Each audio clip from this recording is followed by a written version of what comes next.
نحمده ونصلي ونسلم على رسوله الكريم اما بعد فاعوذ بالله من الشيطان الرجيم بسم الله الرحمن الرحيم ان الذين كفروا لن تغني عنهم اموالهم ولا اولادهم من الله شيئا واولئك هم وقود النار كدأب آل فرعون والذين من قبلهم كذبوا بآياتنا فأخذهم الله بذنوبهم والله شديد العقاب۔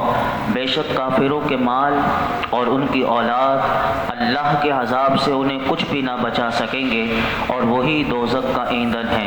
جیسا فرعون کے ماننے والوں اور ان سے پہلے لوگوں کا طریقہ تھا، انہوں نے ہماری آیتوں کو جھٹلایا تو اللہ نے ان کے گناہوں پر انہیں پکڑ لیا اور اللہ کا عذاب بڑا سخت ہے۔ اس آیت مبارکہ میں بتایا گیا کہ نبی پاک صلی اللہ علیہ وسلم کے زمانے کے کافروں کا طریقہ ویسا ہی ہے کہ جیسا کہ فرعون کے ماننے والوں اور ان سے پہلے لوگوں کا طریقہ تھا کہ انہوں نے بھی ہماری آیتوں کو جھٹلایا اور ان کافروں نے بھی ہماری آیتوں کو جھٹلایا۔ تو جس طرح اللہ نے ان کے گناہوں پر انہیں پکڑ لیا، اسی طرح ان کے گناہوں پر بھی ان کی پکڑ فرمائے گا، اور اللہ رب العالمین کی آیتوں اور اس کے رسولوں کو جھٹلانے والوں پر اللہ کا عذاب بڑا سخت ہے۔ اس میں ہمارے لیے بھی قابل غور ہے کہ اللہ گناہوں پر اگر چاہے تو پکڑ فرما لے، تو اس لیے ہمیں بھی چاہیے کہ گناہوں سے انسان ڈرے اور اپنے آپ کو گناہوں سے بچائے۔ تو یہاں سے یہ پتہ چلا کہ گناہوں پر پکڑ ہو سکتی ہے، کوئی بھی یہ نہ سمجھے کہ میں اللہ غفور الرحیم جہاں ہے وہاں اگر وہ ناراض ہو گیا تو وہ پکڑ بھی فرما سکتا ہے، اور اللہ کی آیتوں کو جھٹلانے سے اللہ ہمیں محفوظ فرمائے۔ قل للذین کفروا ستغلبون وتحشرون الی جہنم وبئس المہاد۔ ان کافروں سے کہہ دو کہ عن قریب تم مغلوب ہوگے اور دوزخ کی طرف ہانکے جاؤ گے، اور وہ بہت ہی برا ٹھکانہ ہے۔ حضرت عبداللہ بن عباس رضی اللہ عنہما سے مروی ہے کہ جب بدر کے میدان میں کفار کو رسول اللہ صلی اللہ علیہ وسلم شکست دے کر مدینہ طیبہ تشریف لائے تو یہودیوں نے کہا قریش تو فنون حرب یعنی وہ جنگی طریقوں سے ناآشنا ہیں، اسی لیے وہ شکست کھا گئے، اگر ہم سے مقابلہ ہوا تو معلوم ہو جائے گا کہ لڑنے والے کیسے ہوتے ہیں۔ اس پر اللہ نے یہ آیت مبارکہ نازل کی۔ ان یہودیوں کو اپنے آپ پر بڑا گھمنڈ تھا اور وہ سمجھتے تھے کہ یہ آپس میں لڑے تھے، وہ مکے کے کافر آئے تھے، وہ بھی قریش تھے اور یہ بھی قریشی ہیں، حضور کے جو صحابہ ہیں، اس لیے یہ آپس میں حضور جیت گئے اور یہ جو کافر تھے یہ ہار گئے۔ تو یہودی یہ سمجھے کہ ہمارے سے مقابلہ ہوا تو ہم جیت جائیں گے۔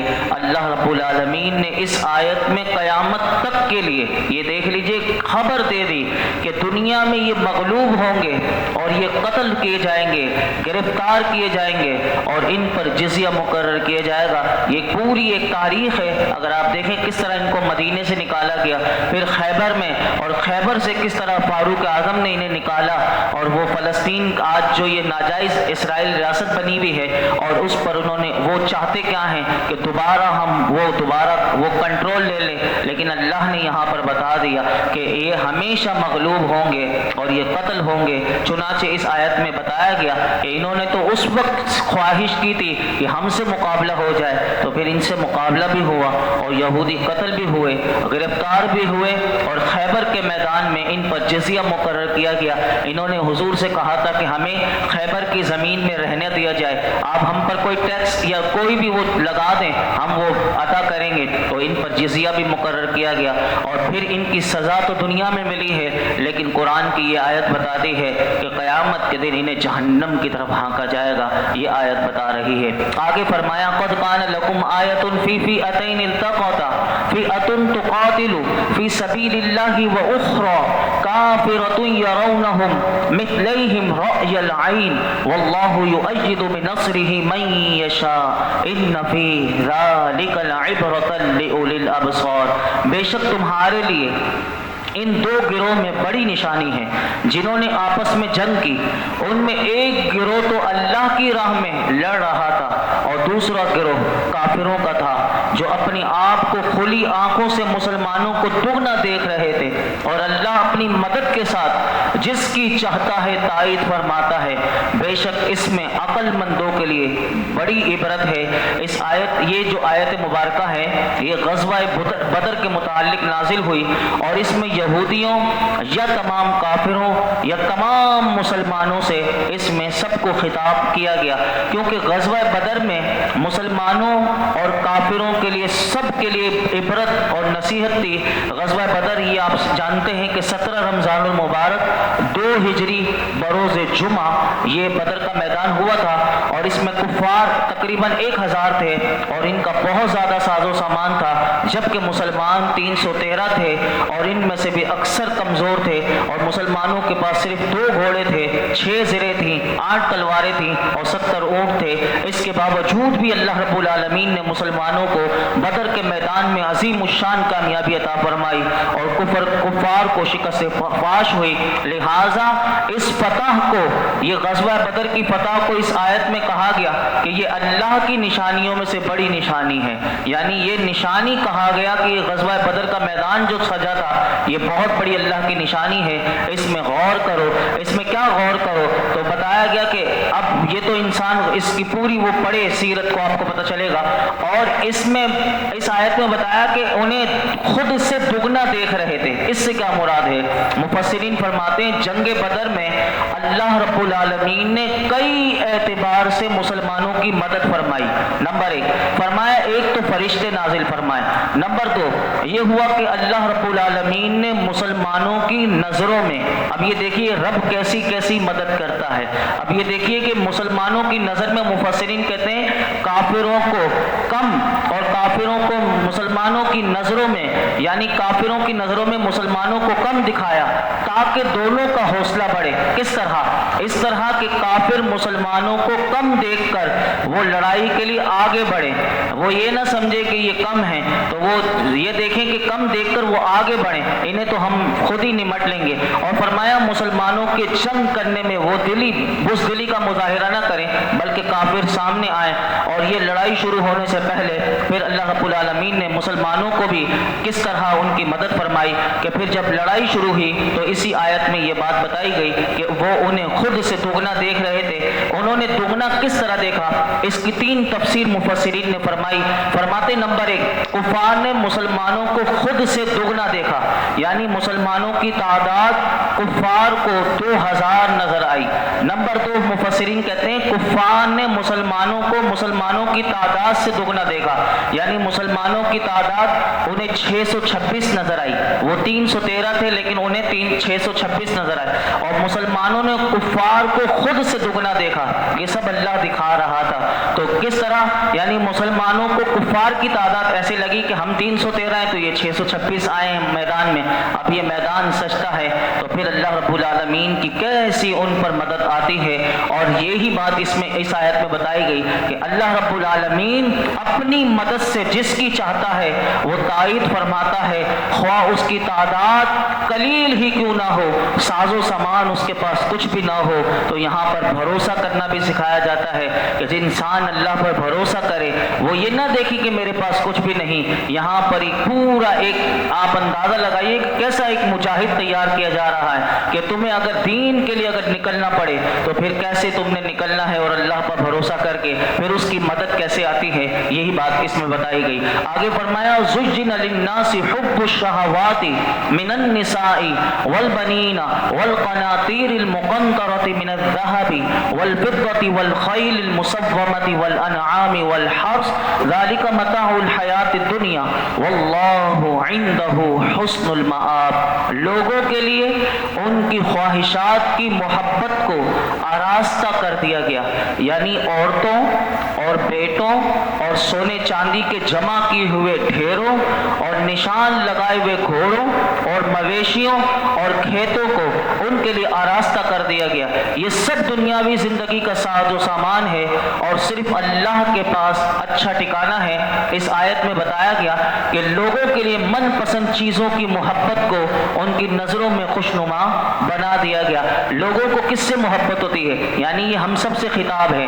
ہمیں عورتوں سے، بیٹوں سے، مال اولاد سے، سونا چاندی سے، کاروبار سے، باغات سے، عمدہ سواریوں سے، بہترین مکانات کی محبت یہ لوگوں کے دلوں میں رچی ہوئی ہے۔ یہی بات اس میں بتائی گئی۔ اور ان کے لیے آراستہ کیے جانے اور ان چیزوں کی محبت پیدا کیے جانے کا مقصد کیا ہے؟ تو ان کا مقصد یہ ہے کہ پتہ چل جائے کہ کون خواہش پرست ہے اور کون خدا پرست ہے۔ یہ ساری چیزیں کیوں پیدا کی گئیں؟ ان کی محبت ہمارے دلوں میں کیوں رکھی گئی؟ تو پتہ چلے کہ خواہش پرست ہیں یا خدا پرست ہیں، تو اس کے درمیان فرق واضح ہو جائے۔ اور اس فرق کو قرآن کی ایک اور آیت سورہ کہف میں اللہ رب العالمین نے ارشاد فرمایا، اِنَّا جَعَلْنَا عَلَى الْأَرْضِ مَا عَلَى الْأَرْضِ زِينَةً لَهَا لِنَبْلُوَهُمْ أَيُّهُمْ أَحْسَنُ عَمَلًا۔ بے شک ہم نے زمین پر موجود چیزوں کو اس لیے زینت دی، تاکہ زینت بنایا تاکہ ہم لوگوں کو آزمائیں کہ ان میں سے عمل کے اعتبار سے کون اچھا ہے۔ تو یہاں سے یہ پتہ چلا کہ یہ چیزیں ایسی مرغوب ہوئیں، کافر تو بالکل ہی آخرت سے یعنی بالکل غافل ہو گئے اور ان چیزوں میں کھو گئے اور کفر میں جا پڑے، لیکن دوسرے لوگ بھی انہی چیزوں کی محبت کے اسیر ہو گئے۔ ہم میں سے بھی ہم اپنا جائزہ لیں کہ یہ دنیاوی زندگی گزارنے کا سارا ساز و سامان ہے، اس سے کچھ عرصہ انسان نفع اٹھا سکتا ہے اور پھر یہ دنیا کا سامان یہ فنا ہونے والا ہے، یہ حقیقت کا سامان نہیں ہے۔ تو انسان کو یہ پیغام اس آیت میں دیا گیا کہ وہ دنیا کے سامان کو ایسے کام میں خرچ کرے کہ جس میں اس کی عاقبت سنور جائے اور آخرت میں اس کو سعادت مندی نصیب ہو جائے۔ یہ تمام چیزیں اللہ رب العالمین نے دنیا کے لیے پیدا کی ہیں۔ اگر اسے دنیا میں ہی رکھی جائے تو دنیا میں ان چیزوں کے ساتھ اگر اطاعت الہی اور ان چیزوں کے ساتھ اس کی مدد لی جائے تو یہ چیزیں دین بن سکتی ہیں۔ اور جیسے بیوی ہے، اولاد ہے، مال سواری، زمین، یہ تمام چیزیں اگر اپنی دین کی حفاظت اور اللہ کی اطاعت اور معاونت میں ان کو استعمال کیا جائے تو یہی چیزیں اللہ کے قرب کا ذریعہ بن جاتی ہیں۔ آپ نے حضرت عثمان غنی رضی اللہ تعالیٰ عنہ کو دیکھا کہ ان کو اللہ نے کیا کچھ نہیں دیا، تو ان کا مال دنیا نہیں بلکہ ان کا مال بھی دین بن گیا۔ اور اس کے ساتھ فرمایا کہ دنیا کا ساز و سامان تو محض ایک سامان ہی ہے، رغبت، محبت اور حرص اور طلب اگر تم چاہتے ہو تو ان چیزوں میں نہ کرو۔ تمہیں ان ساری چیزوں کی طلب جو ہونی چاہیے وہ کس میں ہونی چاہیے؟ وہ یہی قرآن کی آیت بتا رہی ہے کہ تمہیں محبت چاہیے، تمہیں رغبت اگر تمہیں کرنی چاہیے اور تمہارے اندر حرص ہونی چاہیے تو اس چیز کی ہونی چاہیے کہ میرے رب کی مجھے رضا مل جائے۔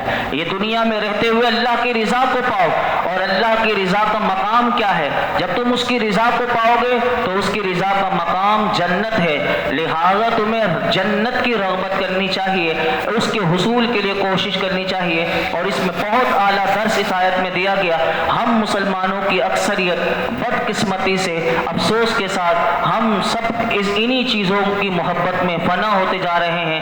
اہل خانہ اور اولاد کی وجہ سے انسان حرام کماتا ہے، مال و دولت کو ہم سب نے اپنا مقصود اصلی سمجھ لیا، اسی لیے رات دن ہماری یہ کوشش کیونکہ یہ دین سے دوری کے نتیجہ ہے کہ مال و دولت بڑھ جائے، بینک بیلنس بڑھ جائے، اپنے اثاثوں میں اضافہ کرنا، بہترین لباس اور عمدہ مکانات، شاندار گاڑی ہو، یہی ہمارا نصب العین اور مقصود و مطلوب آج مادہ پرستی کی دنیا میں ہمارا یہ بنتا جا رہا ہے۔ حالانکہ حقیقت یہ ہے کہ اس سے اگلی آیت جو ہے وہ بہت ہی زبردست شاندار ہے۔